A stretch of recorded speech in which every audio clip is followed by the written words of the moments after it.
Bien, hoy vamos a estar viendo el capítulo 7 de Nueva Vida en Cristo, donde vamos a aprender acerca de la oración, lo que la palabra de Dios dice acerca de la oración. Hay un montón de otros aspectos más, vamos a ver algunos de ellos acerca de la oración, las cosas más importantes. Este capítulo lo vamos a dividir en qué es la oración, cómo debemos orar, y le hemos agregado acá para nuestra vida una guía de oración. O sea, esto nos va a ayudar a que nosotros podamos formar el hábito de la oración. Ya lo vamos a explicar.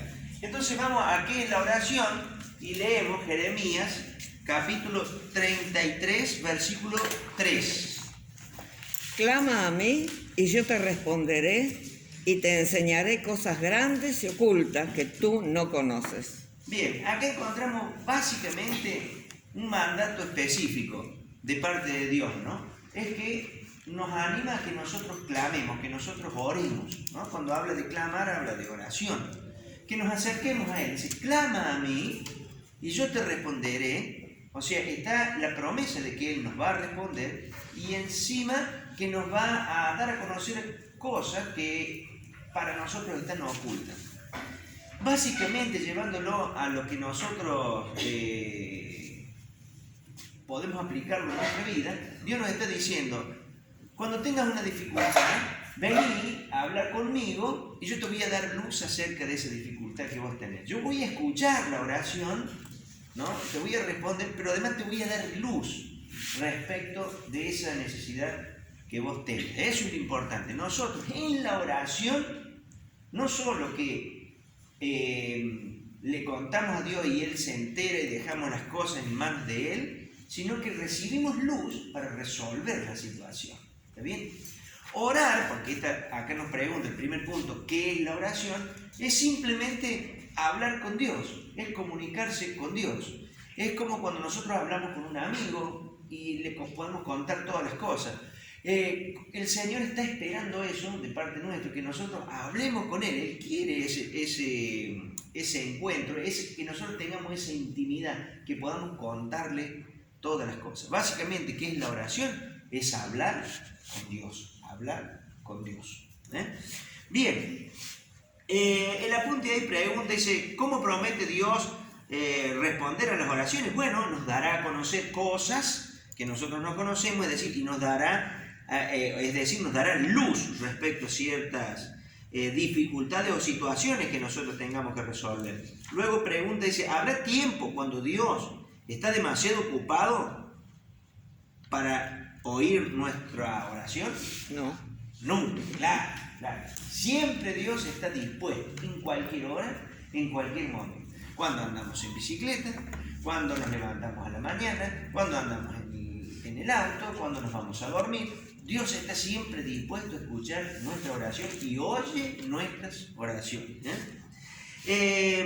La oración también, otro aspecto de la oración, es que protege nuestra vida de ciertas caídas que podemos tener, porque en este mundo tenemos tentaciones. Recuerdan que cuando vimos los enemigos que tenemos, los enemigos espirituales del cristiano son el mundo, la carne y el diablo. ¿Está bien? Es decir, y esas están tentándonos. Entonces Jesús dio una explicación de qué cosas, qué debemos hacer para no caer en esas tentaciones. Y vamos a leer en Mateo capítulo 26, 41. Velad y orad para que no entréis en tentación. El espíritu a la verdad está dispuesto, pero la carne es débil. Perfecto, dice, velar, así estar despiertos, estar atentos a las cosas espirituales, velar y orar para que no entren en tentación, porque el espíritu está dispuesto a hacer todo lo que es bueno, pero nuestra carne es débil, nuestra naturaleza humana es débil, ¿no? Entonces, para fortalecer nuestra naturaleza, para que nuestra naturaleza espiritual pueda superar a nuestra naturaleza pecaminosa, el Señor manda aquí, estén despiertos, velen, estén atentos a las cosas espirituales y manténganse orando. ¿Está bien? Ese sería el concepto. Vamos a ver ahora ahí en la palabra de Dios también Jesús, cuando Él enseña a orar. Nosotros tenemos a Jesús enseñándonos a orar en el capítulo 6 de Mateo. En Mateo capítulo 6 nosotros encontramos que Jesús enseña a orar a sus discípulos, ¿no es cierto? Entonces, qué lindo lugar, qué lindo versículo, qué lindo texto para que nosotros podamos extraer de ahí al menos algunos aspectos de la oración, ¿no es cierto? Si leemos Mateo capítulo 6, versículo 5 en adelante, a ver.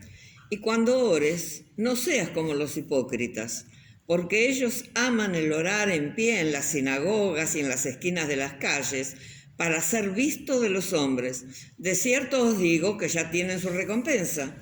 Mas tú, cuando ores, entra en tu aposento y cerrada la puerta, ora a tu Padre que está en secreto, y tu Padre, que ve en lo secreto, te recompensará en público. Perfecto, ¿no?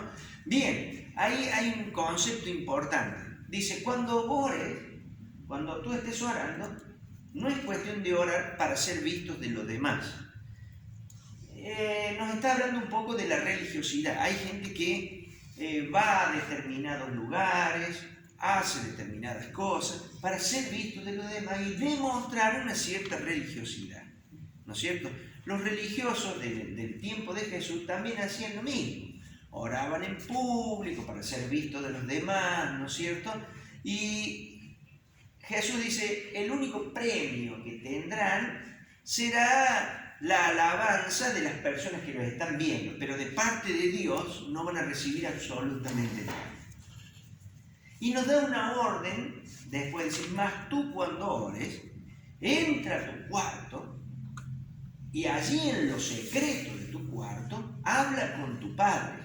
Y tu Padre que ve en lo secreto, te recompensará después en público. Hay recompensa cuando nosotros tenemos esa oración íntima con el Señor. Eso no quiere decir que nunca tenemos que orar en público porque siempre lo hacemos cuando iniciamos una reunión y demás. Pero ahí dice, no oren en público como hacen los hipócritas para ser vistos por las personas. ¿Está bien? Siempre que sea una oración en público, que sea una oración sincera, también es permitida. Lo que nos está diciendo acá, no seas como los hipócritas que oran para ser vistos. ¿Está bien? Si seguimos leyendo el relato, aprendemos otro concepto importante desde el versículo 7 en adelante. Y orando, no uséis vanas repeticiones como los gentiles que piensan que por su palabrería serán oídos. No os hagáis pues semejantes a ellos, porque vuestro Padre sabe de qué cosas tenéis necesidad antes que vosotros le pidáis. Perfecto, ¿no? Muy bien. Dice, no sean como los seguidores de religiones paganas, es decir, de aquellos que tienen otros dioses, ¿no es cierto? O que han inventado otros dioses porque hay un solo Dios, ¿no es cierto? Así que Jesús enseña y dice, ustedes no usen vanas repeticiones, no repitan y repitan y repitan, creyendo que por sus muchas repeticiones Dios los va a oír, pero no. Justamente está diciendo, Dios sabe lo que ustedes necesitan, aún antes que se lo pidan. No es una cuestión de cansar a Dios, diciéndole siempre lo mismo para que nos otorgue algo. No. Justamente Jesús, cuando enseña a orar, está diciendo, no es de esta manera, ¿no es cierto? Y después tenemos otro concepto.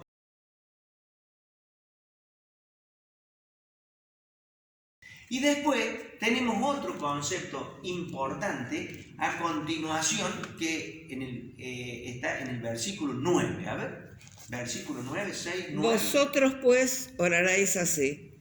Padre nuestro que estás en los cielos, santificado sea tu nombre. Venga tu reino. Hágase tu voluntad como en el cielo, así también en la tierra. El pan nuestro de cada día, dánoslo hoy. Y perdónanos nuestras deudas, como también nosotros perdonamos a nuestros deudores. Y no nos metas en tentación, mas líbranos del mal, porque tuyo es el reino y el poder y la gloria por todos los siglos. Amén. Bien, vamos a hacer énfasis simplemente por ahora, ¿no? En la primera parte de este ejemplo de oración que dio Jesús. Y ustedes ahí se podrán dar cuenta fácil. ¿Cómo empiezan? Padre nuestro que estás en los cielos. Padre nuestro. Padre nuestro. ¿A quién va dirigida la oración? A Dios Padre. A Dios. ¿Está bien? Nuestra oración tiene que ir dirigida a Dios Padre. Muchas veces nosotros venimos de religión, viviendo algún tipo de religión, y empezamos a estudiar la Biblia y no tenemos algún concepto quizá erróneo acerca de a quién hay que dirigir la oración, ¿no es cierto?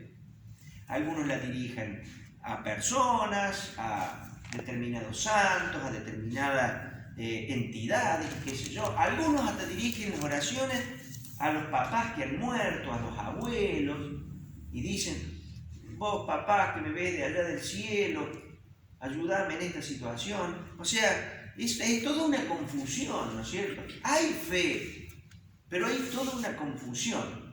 Jesús enseñó a orar y dice: cuando ustedes oren, oren así. O sea, le está dando un ejemplo y nos dice: Padre nuestro. La oración está dirigida a nuestro Padre. Nosotros tenemos total amistad con Dios al haber creído en Jesucristo. Y Él es nuestro Padre. ¿Por qué no vamos a poder hablar con nuestro Padre? Un hijo no tiene ninguna duda de que puede hablar con el Padre. Es más, Jesús, el Hijo, que es Dios mismo, hecho hombre y habitó entre nosotros, nos enseña a orar y nos dice: cuando ustedes oren, dirijan su oración al Padre, Padre nuestro.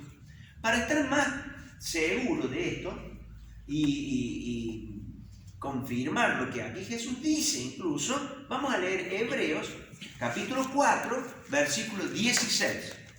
Acerquémonos, pues, confiadamente al trono de la gracia, para alcanzar misericordia y hallar gracia para el oportuno socorro.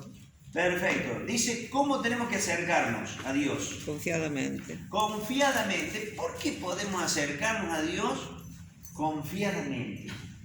¿Cuál será el concepto bíblico para que en la Escritura nos digan? Jesús mismo nos dice: cuando ustedes oren, oren así, Padre nuestro. Y después en Hebreos nos dice: acérquense confiadamente ante el trono de la gracia de Dios. ¿Por qué será eso? Por la relación que nos une. Nosotros somos sus hijos. Un hijo puede ir al Padre cuando quiera. Un hijo tiene acceso al Padre, no necesita ningún tipo de intermediario. Un hijo llama y el Padre lo atiende. Muchas veces nos llaman por teléfono y nosotros vemos en el teléfono y decimos: ah, bueno, que espere, ¿no es cierto? Pero si llama nuestro hijo, atendemos. Enseguida atendemos, porque puede haberle ocurrido algo, porque puede estar en un peligro, puede estar en una necesidad apremiante, ¿no es cierto? Muchas veces no es así, son simplemente necesidades básicas, pero a nuestro hijo nunca le cortamos el teléfono. Nunca decimos: ah, que espere, mi hijo. Nunca decimos eso. Con confianza nuestros hijos nos llaman. Con confianza nuestros hijos se acercan y hablan con nosotros. Con confianza Dios quiere que nosotros nos dirijamos a Él, ¿no? Voy a leerlo de esta versión. Dice: así que acerquémonos con toda confianza al trono de la gracia de nuestro Dios. Allí, o sea, allí recibiremos su misericordia y encontraremos la gracia que nos ayudará cuando más lo necesitemos, ¿no? Básicamente, Dios está diciéndonos: ¿tienen algún problema? No den más vueltas. Acérquense a mí. Y ahí encontrarán lo que necesitan. Ahí encontrarán socorro. Ahí encontrarán la solución a las necesidades que ustedes tienen. Ahí. acérquense confiadamente ante el trono de la gracia. Voy a leerlo, dice, así que acerquémonos con toda confianza al trono de la gracia de nuestro Dios. Allí recibiremos misericordia y encontraremos la gracia que nos ayudará cuando más la necesitamos. Ahí está. ¿Está bien? Así que con toda confianza vamos a Dios. Vamos a leer ahora Filipenses capítulo 4, versículo 6. Por nada estéis afanosos, si no sean conocidas vuestras peticiones delante de Dios, en toda oración y ruego con acción de gracias. Bien, dice, por nada se preocupen. Recuerden que recién dijimos, ante cualquier necesidad, Dios nos llama a que nosotros vayamos a Él, que nos acerquemos con toda confianza ante el trono de la gracia. Acá nos está diciendo, no se preocupen por nada. Dicho de otra manera, ¿para qué te haces tanto problema? ¿Por qué te preocupas tanto ante una situación? Él está diciendo, por nada se preocupen, más bien, ¿qué tenemos que hacer? A ver, decímelo de a poco. Si no sean conocidas vuestras peticiones delante de Dios, en toda oración y ruego, Bien. con acción de gracias. Bien, ahí encontramos 2 o 3 conceptos. Primer concepto, no te preocupes. ¿No es cierto? Porque vos tenés quien tiene solución. Tenés a Dios mismo, el creador de todas las cosas. Dice, por nada se preocupen. Más bien, pídanle a Dios y cuéntenle sus necesidades, pídanle a Dios, comuníquense con Dios, tengan oración. ¿No es cierto? Y háganlo con acción de gracias y con ruego. Y acá encontramos 2 conceptos más. O sea, el primer concepto es, no nos preocupemos. Segundo concepto y tercero sería, vayamos a Él con acción de gracias y con ruego. Esa es la actitud que nosotros tenemos que tener cuando vamos en oración. Acción de gracias. Es decir, dar gracias a Dios por todo. Cuando nosotros vamos a Dios y empezamos a dar gracias por todo lo que Dios ha hecho por nosotros, por todo lo que hace todos los días por nosotros, por todo lo que nosotros ya tenemos, nos hace ver que eso que nos falta o el problema que estamos pasando en este momento no es tan grande como nosotros lo habíamos imaginado.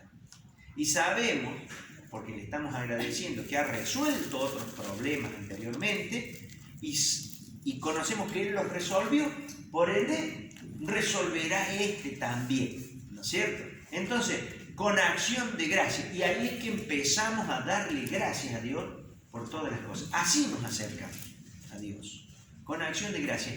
Y luego otro concepto, el último de los 3, esto, que es muy importante, es con ruego. Es decir, yo le ruego al Señor que me solucione, que me ayude, que me dé luz, que me acompañe en esta situación, que me consuele. Es distinto a darle órdenes a Dios y a pretender recibir determinada cosa.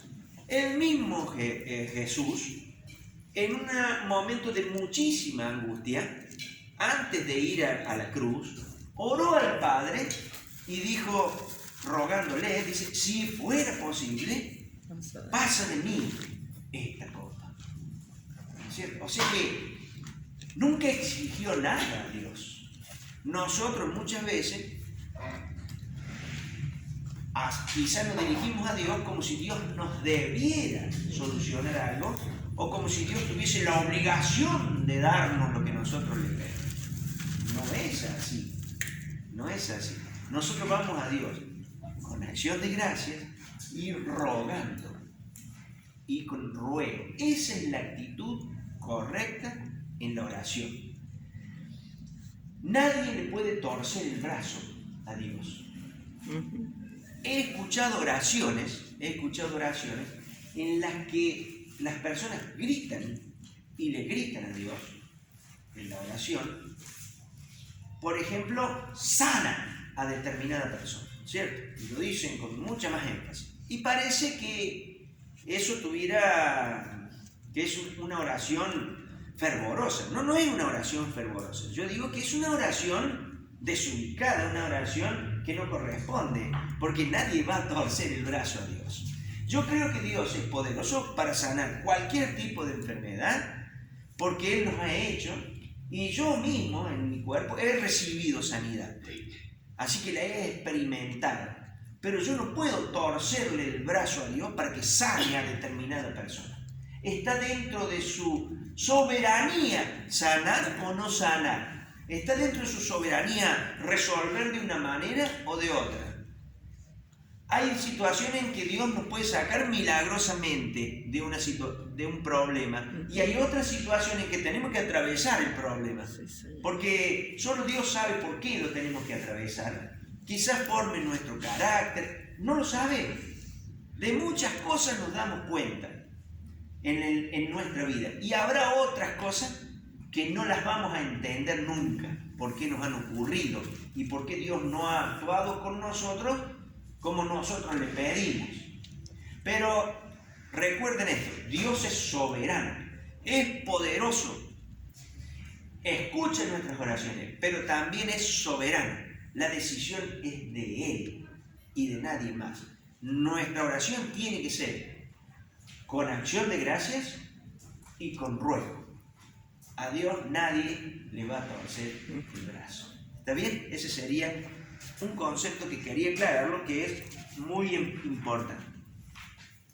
Vamos ahora a Mateo capítulo 21, versículo 22. Y todo lo que pidiereis en oración, creyendo, lo recibiréis. Todo lo que pidieres en oración, creyendo, recibiréis. Acá encontramos otro concepto importante. Por eso hay que estudiar todos los aspectos de la oración, ¿no? Aquí encontramos uno que es importante. Yo debo estar creyendo que Dios tiene el poder para resolver la situación. Yo no puedo orar por las dudas. ¿Está bien? No oramos por las dudas que Dios haga algo. Oramos creyendo que Dios tiene el poder, pero también la soberanía, para solucionar el problema. ¿Está bien? No es que oramos sin confiar en Dios, sino que estamos orando con fe, confiando en que Dios escuchó nuestra problemática, nuestra situación, y que también tiene el poder para solucionarla. Nada más, ese es el concepto. Dice que debemos orar creyendo, no orar por las dudas. No orar diciendo, bueno, estamos pidiendo algo, pero no creo que Dios me ayude, quién sabe si me irá a ayudar, quién sabe si me irá a escuchar, quién sabe si tendrá el poder para resolverlo. Eso sería falta de fe. Nosotros tenemos que acercarnos a Dios en oración, creyendo que Él es totalmente poderoso para solucionar eso. Lógicamente, tiene que estar dentro de su voluntad hacerlo, dentro de su soberanía, resolverlo de una manera o de otra, ¿no? Vamos a un ejemplo clásico. Hay una persona que está enferma de una enfermedad mortal. Nosotros podemos orar a Dios y pedirle que lo sane a la persona, ¿no es cierto?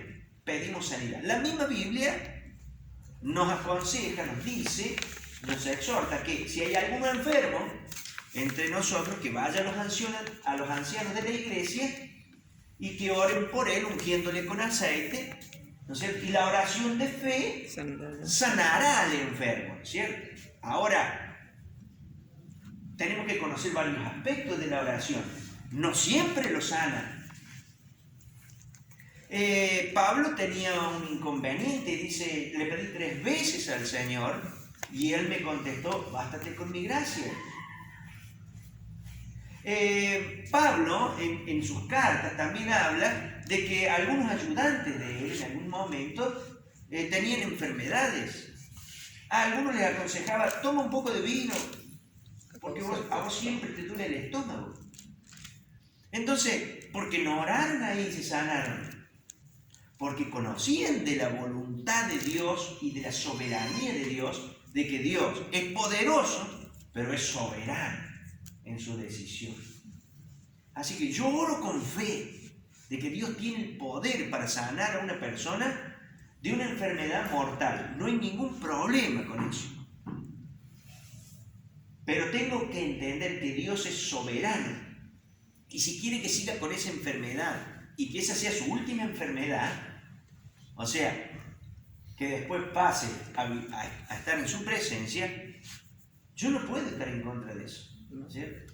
Si no, oraríamos y oraríamos y oraríamos por los enfermos, y aquí en la congregación tendríamos personas de 500, 600, 700 años viviendo entre nosotros. Sin embargo, no se nos permite vivir todos esos años. También muere gente de la cual son creyentes y mueren jóvenes. En la congregación nosotros hemos orado por gente y se ha sanado. Muchas veces ni siquiera no hemos orado por las personas y las personas han sido sanadas en alguna alabanza, por ejemplo, en el proceso del culto. Eso me ocurrió a mí, por ejemplo. Pero también es cierto que hemos orado por otros y se han muerto. ¿Y qué problema hay con eso? El poder de la vida y de la muerte le corresponde a Dios. Él es soberano. Y no es que no tengamos fe, no es que no creamos. Él es soberano para decidir cómo contestar una oración. La oración puede ser un sí, la oración puede ser un no, la oración puede ser un esperar. Puede ser de distintas maneras la respuesta a una oración. Vamos a leer también Efesios, capítulo 3, versículo 20. Y aquel que es poderoso para hacer todas las cosas mucho más abundantemente de lo que pedimos o entendemos, según el poder que actúa en nosotros, a Él sea gloria en la Iglesia en Cristo Jesús, por todas las edades, por los siglos de los siglos. Amén. Bien, voy a leerlo de otra versión, pero usted está dándose cuenta ahí que ese versículo nos habla de que Dios es tan poderoso que a veces hace cosas que nosotros ni siquiera le hemos pedido, ni nos imaginamos que lo pueda hacer, ¿no? Esta versión lo dice: y ahora que toda la gloria sea para Dios, quien puede lograr mucho más de lo que lo pudiéramos pedir o incluso imaginar, mediante su gran poder que actúa en nosotros. Gloria a Él, en la Iglesia y en Cristo Jesús, por las generaciones desde hoy y para siempre. Amén. Bien, Dios puede obrar más allá de lo que nosotros pedimos e imaginamos. Así que con esa fe nosotros tenemos que ir en oración, creyendo que no se escucha y creyendo que tiene todo el poder para hacer lo que le pedimos y mucho más. Y mucho más incluso de lo que nosotros nos imaginamos. Vamos a leer ahora también Primera de Juan, capítulo 5, versículo 14. Y esta es la confianza que tenemos en Él, que si pedimos alguna cosa conforme a su voluntad, Él nos oye. Bien, dice, ¿cuál es la garantía que nosotros, la confianza que nosotros tenemos? Que cuando nosotros pedimos algo conforme a su voluntad, Él nos oye. ¿Eso implica que va a contestar que sí? No, Él nos oye. Esa es la garantía que tenemos, ¿no? Por eso, cuando nosotros pedimos conforme a su voluntad, Él está oyendo esa oración, ¿no? Y contestará en función de su soberanía. Él es Dios. Él es Dios. Sabe cómo actuar, sabe cómo Él ve mucho más allá de lo que nosotros vemos. Entonces, Él es soberano. Nosotros tiene que haber en nosotros un deseo de que Él nos dé solo lo que está dentro de su soberanía darnos. Solo lo que está dentro de su voluntad darnos. Porque muchas veces nosotros podemos pedir incluso y pedir mal. Podemos pedir cosas que nos dañen. Puedo decir, Señor, dame esa propiedad, quiero comprar eso. Y resulta que Él tiene reservada otra propiedad para nosotros, ¿cierto? Porque justamente esa propiedad tiene un problema legal o tiene un problema de inundaciones, que todavía no se ve, pero de acá a 20 años se va a ver ese problema y se te va a inundar la casa, por ejemplo, ¿no? Por eso, que Dios nos dé lo que está dentro de su voluntad darnos, dentro de su soberanía darnos, porque sin lugar a dudas eso es lo mejor para nosotros. Vamos a leer ahora otro versículo más, que es 1 de Tesalonicenses, capítulo 5, versículo 17. Orad sin cesar. Orad sin cesar. Dicho de otra manera, no dejen de orar. ¿Quieren que lo digamos de otra manera? Tengan el hábito de la oración. Oran siempre. Oren siempre, tengan el hábito de la oración. De eso nos está hablando, ¿no? Porque, a ver, continuamente yo no puedo orar. Cuando estoy charlando con una persona, no estoy hablando con Dios. ¿No es cierto? Sí puedo estar lavando los platos, o puedo estar ajustando un tornillo, y puedo hablar con Dios. No hay ningún problema cuando hago algo en forma mecánica, que no estoy pensando. Entonces sí, puedo ir manejando el vehículo y estar hablando con Dios. No hay ningún problema con eso. Pero de lo que nos está hablando acá la Escritura es: tengan el hábito de la oración. Por eso hemos agregado al apunte este tercer puntito, que es una guía de oración.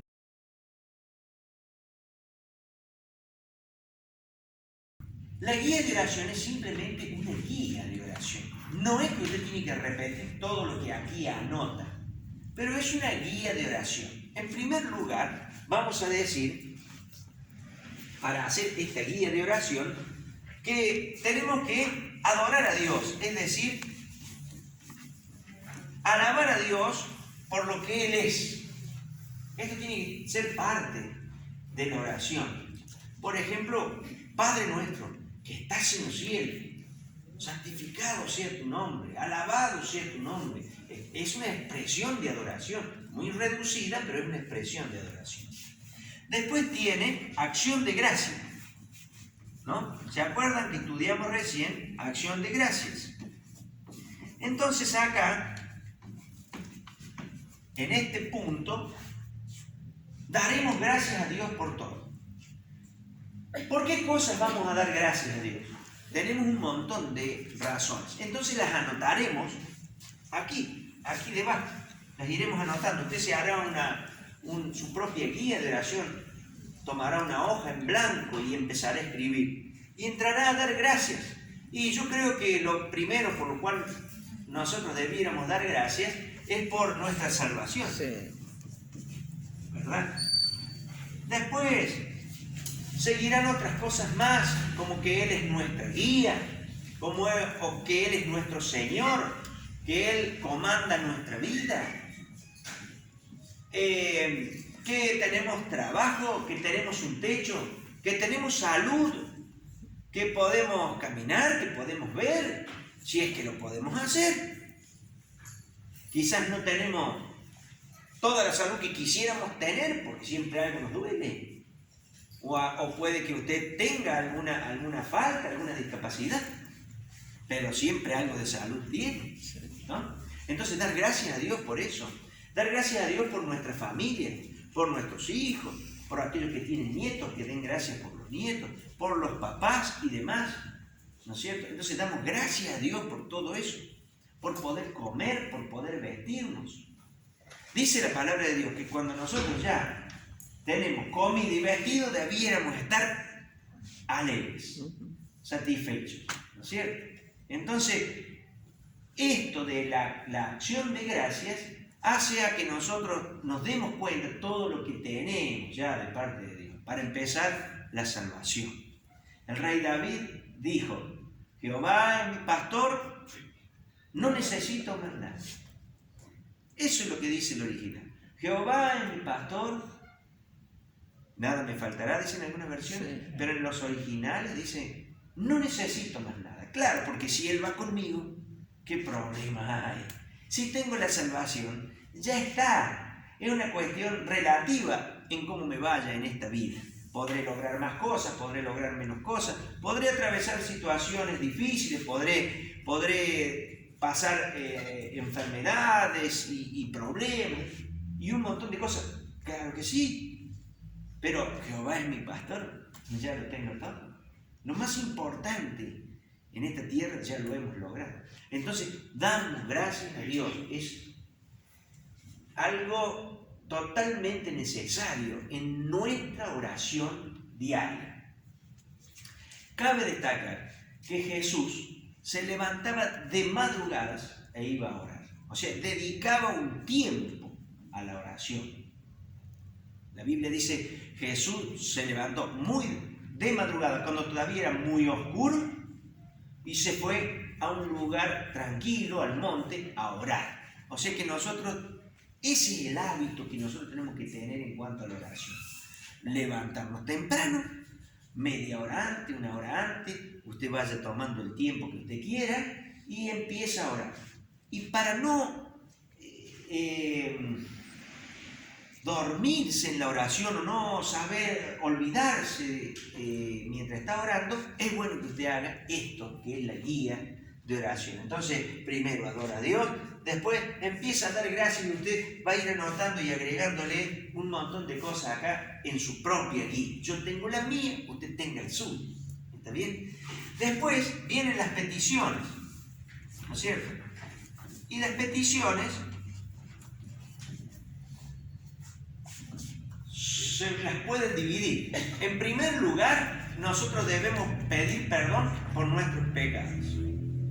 Eso es lo primero que tenemos que pedir perdón. Lo primero que tenemos que pedir en una oración, ¿no? Perdón por nuestros pecados. A veces es la angustia, a veces nuestro pecado es la preocupación, a veces nuestros pecados son los pecados comunes que nosotros entendemos como pecados. A veces el orgullo son cosas que no se ven tan fácilmente. Entonces, cada uno de nosotros sabe cuál es su pecado y nosotros tenemos que pedirle perdón a Dios. Dice, si nosotros confesamos nuestros pecados, Él es fiel y justo para perdonarnos. O sea, nos perdona, quédese tranquilo. Pero además nos limpia, nos ayuda a salir de esa situación. Dos conceptos ahí importantes. Entonces, lo primero que pedimos es perdón.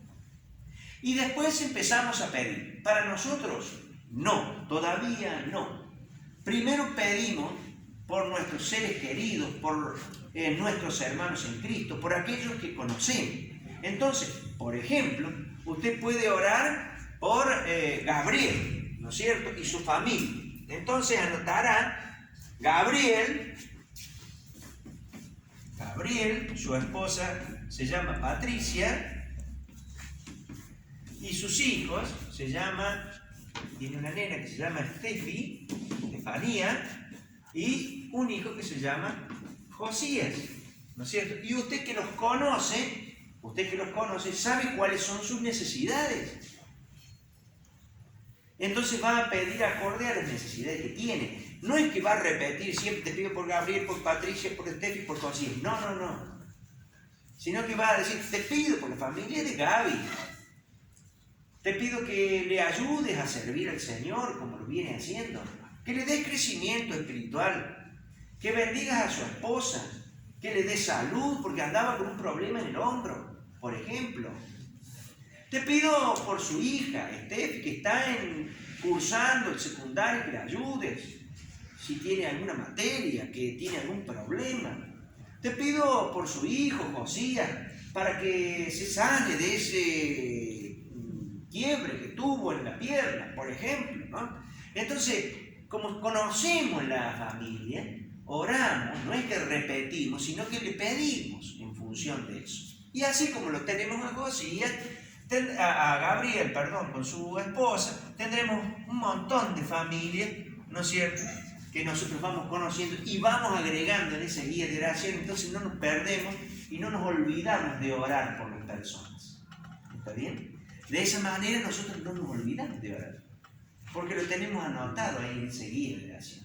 Pueden pasar años y ahí van a estar anotados en esa guía de oración y usted la tiene y todos los días cuando se levanta a la mañana temprano puede empezar y orar. Algunas veces orará por algunas familias, otras veces orará por otras familias.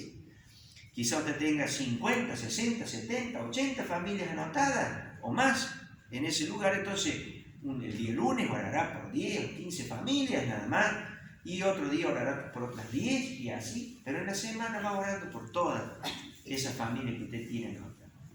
¿Está bien? O sea, primero oramos pidiendo perdón, después oramos por nuestros conocidos, y allí al último pedimos por nosotros.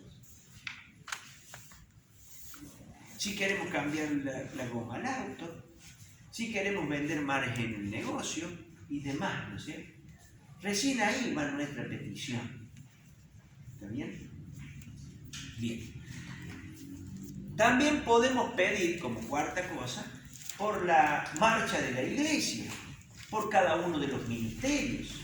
Te pedimos por la escuela dominical, te pedimos para que envíes más maestras de escuela dominical, te pedimos por los músicos, para que haya otros equipos más, y podemos orar por otras iglesias, por otras congregaciones locales que nosotros conozcamos, podemos orar por un montón de cosas, pero teniendo una guía, nosotros nos vamos a acordar de las oraciones. ¿Se ha entendido? Bien, con esto entonces damos por finalizada la clase. Si usted nunca ha recibido a Cristo como su Salvador y Señor, yo le invito a que hagamos esta oración juntos. Padre eterno, me dirijo en oración a ti para decirte que reconozco que soy un pecador, que me arrepiento de mis pecados, perdóname, Señor, y creo que tu Hijo Jesucristo es el único Salvador y ha muerto por mis pecados. Le recibo a Jesús como mi único Salvador y Señor.